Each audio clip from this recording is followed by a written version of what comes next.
from there, they did some things that nobody else was doing in the market at that time. You guys partnered. You said, hey, let's break it down. I don't care how smart you are, what you know, what you don't know. Let's make sure you understand that you're controlling the narrative and understanding how to drive your business. And that was unique for us. So from there, it was we had really, really tough times. How many times in the last 17 years did either of us want to fire each other? I don't want to know your answer. But when we have viruses pop in and all of a sudden Google's wanting to blacklist us, and I've got Mick and Joe and those guys in their different parts of the world, and we're freaking out at 2:00 in the morning going, I'm done. My whole life is about to end. And their team gets up and they put it together, and all of a sudden at 2:00 in the morning, we've got calls happening as if we're some big company, and it's just a small mom and pop program. And they're rebuilding our program while they're sitting in, I don't know, whatever part of the world it was. I think Mick was in Hawaii on vacation. It was. Yeah. It was back when Mick and Christine were hands-on, much more now. So for a small business, that changed our whole landscape. And next thing you know, every time we had a challenge, of course, the wintertime, I'm not sure how many people have the same problem, but come wintertime, I'm calling every couple of days to say, oh my God, I'm drowning. I need more work. Please help, help, help. Calm down. You don't need to throw more money at it. And then let's show you why, right? So it was database. So for me, it was your guys' ability to be able to lean in on the tough times. You push back against folks that weren't educated in the marketing, and you didn't let us get wily, right? You just said, hey, let's keep slow and steady. So now we get to celebrate multiple locations. We're 120 people running. That's awesome. Pump and septic, right? I mean, how does that happen? I mean, you're just under 20 back then. Yeah, maybe we were under 14 or 12 or something. Right. So for us, the trickle-down effect is pretty amazing. What we get to see and witness in our community, our family, right, is really big into community. And we get to do that because the phones ring every day. It gets to bless a ton of people and put them to work. So my long-winded answer is you guys don't give up, and you keep pushing, and you keep us a little less wily. So there you go. Thank you. Awesome. Well, we are super appreciate you for always supporting us and everything. Thank you for never giving up on us. No, we bust our tail for you. You know that and everything. So an unwavering commitment to, being data driven, results based, and you see it. So yeah. So when it comes to your guys' masterminds program, and I don't know that I actually answered the question. Why do we invest into it? I get to see the people in this room. I get to see many other people in the industry, the folks that have joined the podcast. Gets to change their life, and if all we're doing is changing and move the needle for one person a week, that's huge. And so I believe in what you guys are doing, and I think it's pretty amazing, and we can't wait to continue to support it for another 100 episodes. Awesome. Thank you. So Josh, thank you. Thank you, sir. All right, one more mic to give away. It's got to be a lady this time. Well, it's up to your fingers, not mine. Well, then you pick. Oh, no, you pick. I don't want to.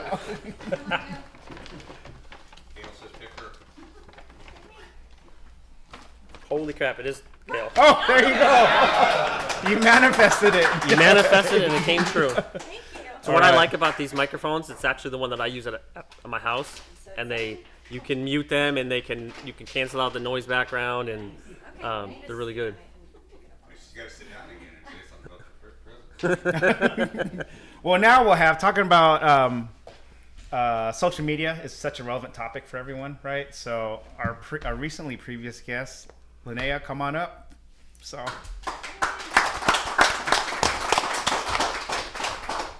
I'm going to move this mic. Oh yeah, go for it. All right. So for people that don't know who the heck you are, can you tell us about who you are or what you do? Actually, you can use this one. I can use this one? Oh, yeah. Yeah, I am Linnea Carver. I am actually, I've been a real estate agent in the Tacoma area for the last 5 years. Built my business mostly organically on social media. So now I actually teach real estate agents and small businesses how to build their business organically on social media. Awesome. So for everyone out there right now, not only in this room, but out here tuning in, what are 2 things that you could share with people on what to do sort of in social media as it relates to their business? Before you answer that, what does everyone do wrong? What does everyone do wrong? Yes. Well, I can speak more specifically to the real estate industry, and what real estate agents do wrong is they post just listed and just sold all the time. So what you're saying is they don't share like their personal lives. Yeah, what people they're doing in the general community. do wrong on social media. They don't share enough stories. They don't story tell. People like to tell facts. And facts tell, but stories are really what sells. Stories are what really draw people to you. Stories are where you really find the audience and the people that really want to work with you and that you want to work with, more importantly.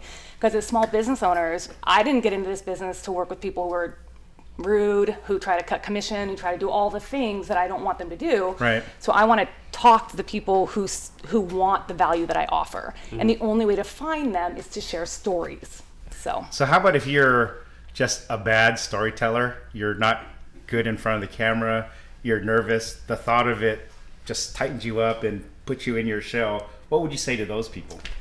Well, no one's a bad storyteller. Everybody can tell a story one-on-one. Okay. Everybody can. I mean, everyone has something really exciting in their life that when you're really passionate about something, you can share that to anybody. It doesn't matter.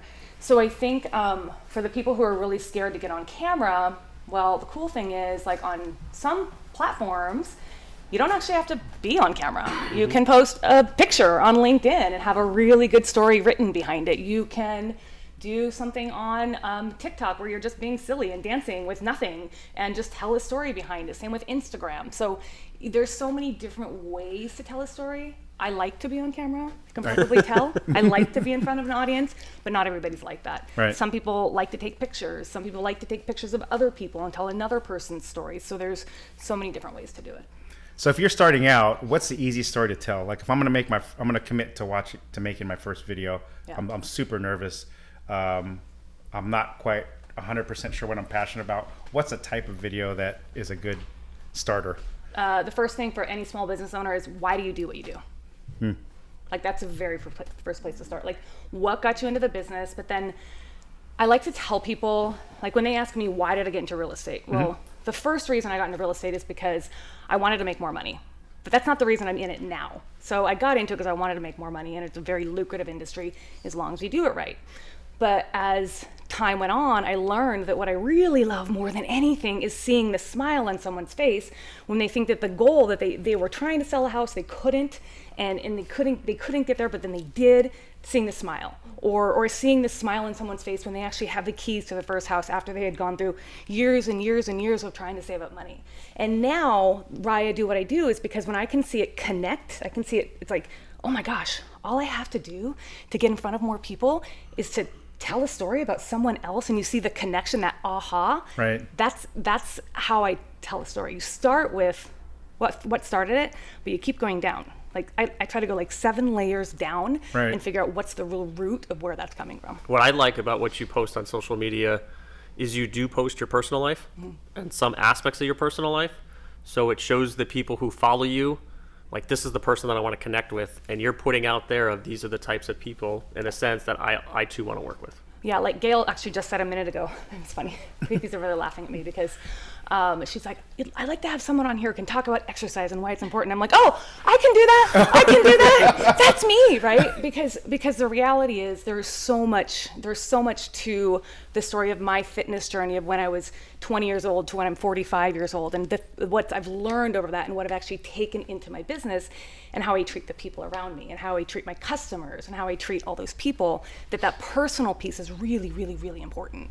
And I think a lot of times when you're thinking about being on social media, you think that it's not a place to be vulnerable, it's not a place to be private, and I completely disagree with that. 100%. I connect 100% more with the people who tell me something personal about themselves beyond the name of their dog, beyond the name of, like tell me the story of how you and your partner met. Tell me that. I want to hear that. Is there a connection piece there? Tell me the story of like, why do you like to run? Why do you like to read? What do you learn from that? And I start to find that those are the people that I connect with a lot more than the generic. So back to Galen's original question, what are 2 tips that you can give our audience of how they could be managing their social media better? First things first is if you don't have any social media presence, create one. And don't try to create them on all platforms. Because if you think about it, we've got LinkedIn, Facebook Business, TikTok, Snapchat, Instagram, Threads, Twitter. I mean, there's probably more, I don't even know. But I think it's important to be everywhere, but you got to